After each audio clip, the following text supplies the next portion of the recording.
राधे राधे साथियों। क्या आप जानते हैं कि नर्मदा नदी पश्चिम की ओर क्यों बहती है? सभी नदियाँ पूर्व की ओर बहती हैं, पर नर्मदा नदी पश्चिम की ओर बहती है। चलिए आज आपको एक कथा सुनाते हैं। कहा जाता है कि अधिकासुर राक्षस का वध करने के बाद भगवान शिव बहुत थक गए थे और अमरकंटक की पहाड़ियों पर विश्राम कर रहे थे। उनके माथे से गिरे पसीने की बूंदों से एक अत्यंत सुंदर कन्या का जन्म हुआ। चूंकि उन्होंने शिव के मन को नर्म यानी कि सुख प्रदान किया था, इसलिए शिव ने उनका नाम नर्मदा रखा। शिव ने उन्हें आशीर्वाद दिया कि प्रलय के समय में भी उनका अस्तित्व समाप्त नहीं होगा। नर्मदा का विवाह सोनभद्र यानी कि सोन नद के साथ तय हुआ था। दोनों के बीच प्रेम था, लेकिन विवाह से पहले नर्मदा के मन में अपने होने वाले पति को देखने की इच्छा हुई।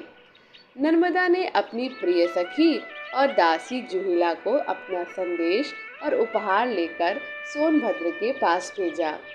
साथ ही उन्होंने जूहिला को अपने आभूषण भी पहना दिए ताकि वो राजकुमारी जैसी लगे। जब सोनभद्र ने जूहिला को सधे जधे रूप में देखा तो वे उसे ही नर्मदा समझ बैठे और उसके सौंदर्य पर मोहित हो गए। जूहिला के मन में भी पाप आ गया और उसने सोनभद्र को सच नहीं बताया। जब बहुत देर तक जूहिला वापस नहीं आई तो नर्मदा स्वयं सोनभद्र से मिलने चल पड़ी। वहां पहुंचकर उन्होंने देखा कि सोनभद्र और जूहिला एक दूसरे में मगन हैं। अपने प्रेमी और अपनी दासी का ये विश्वासघात देखकर नर्मदा क्रोध और ग्लानि से भर गईं।